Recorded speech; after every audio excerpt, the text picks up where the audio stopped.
நம்ம பார்க்க போகிற சமையல் ஒரு அருமையான வாழைக்காய் வறுவல் எப்படி செய்யலாங்கிறத பார்க்கலாம். நிறைய மெத்தடில் வாழைக்காய் வறுவல் பண்ணலாம். இந்த மெத்தடில் ஒரு தடவை செஞ்சு பாருங்கள். சாம்பார் சாதம், தயிர் சாதம், ரசம் சாதம் எல்லாத்துக்குமே சூப்பராக இருக்கும். வெரைட்டி ரைஸ்க்கெலாம் கூட இது மாதிரி தொட்டுக்கலாம். ஸோ வாங்க இந்த வாழைக்காய் வறுவல் எப்படி செய்யலாங்கிறத பார்க்கலாம். ஒரு மிக்ஸி ஜார் எடுத்துக்கலாம். பெரிய பல்லாக 4 பல் பூண்டு சேர்த்துருக்கேன். இது ஒரு 5 சின்ன வெங்காயம் சேர்த்துக்கலாம். கொஞ்சமாக கருவேப்பிலை சேர்த்துக்கலாம். இது தண்ணி ஊற்றாமல் சும்மா பரப்பரன்னு அரைச்சிக்கலாம். 1-2 அரைச்சிக்கலாம். நான் மிக்சியில் போட்டிருக்கேன். இது கல்லுலேயும் நீங்கள் நச்சு எடுத்துக்கலாம்.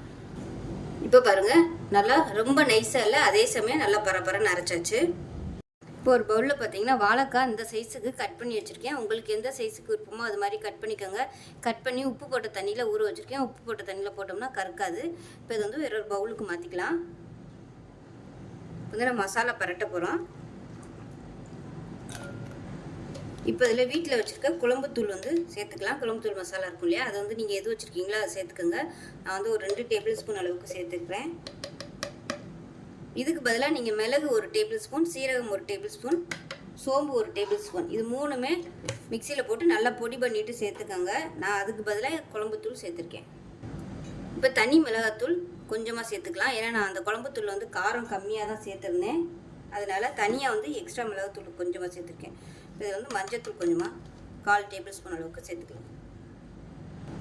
இப்போ இதில் நம்ம அரைச்சி வச்சுருக்கிற வெங்காயம், பூண்டு, கருவேப்பிலையை சேர்த்துக்கலாம். நல்ல வாசனையாக இருக்கும். கருவேப்பிலை இந்த மாதிரி 1-2 நம்ம அரைச்சிட்டு சேர்க்கும்போது நல்ல ஃப்ளேவராக இருக்கும். அந்த வெங்காயத்தோட வாசனையும் நல்லாயிருக்கும் வறுக்கும்போது. இப்போ உப்பு தேவையான அளவுக்கு சேர்த்துக்கலாம். எவ்வளோ உப்பு தேவையோ அதுக்கு தகுந்த மாதிரி சேர்த்துக்கோங்க. இப்போ நல்லா பசைஞ்சு விட்டுக்கலாம். இந்த மசாலா எல்லாத்துலேயும் படுற மாதிரி நல்லா பரட்டி விட்டுக்கலாம். இப்போ நல்லா பரட்டியாச்சு. நல்லா ஒரு 1 மணி நேரம் இல்லை 1/2 மணி நேரம் ஊறட்டும். நல்லா ஊறினதுக்கப்புறம் பார்க்கலாம் எப்படி இருக்குன்னா. இப்போ ஒரு பேன் எடுத்துக்கலாம். எண்ணெய் சேர்த்துக்கலாம். பொரிக்கிற தகுந்த மாதிரி எண்ணெய் சேர்த்துக்கோங்க.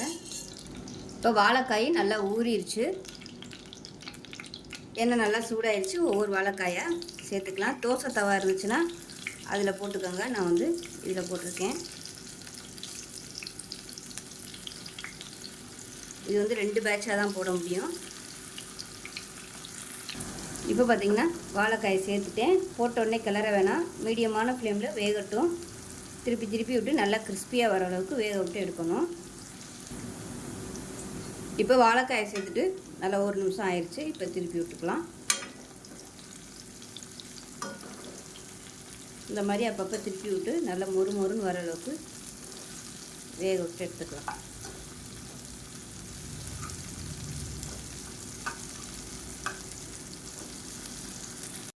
இப்போ பாருங்கள், வாழைக்காய் எல்லாமே வறுத்து ரெடி பண்ணிவிட்டேன். நல்லா சூப்பராக மொறுன்னு வந்திருக்கு பாருங்கள். நல்லா வெளியில் நல்லா கிறிஸ்பியாகவும் உள்ளே நல்லா சாஃப்டாகவும் சாப்பிட்றதுக்கு நல்லா டேஸ்ட்டாக இருக்கும்.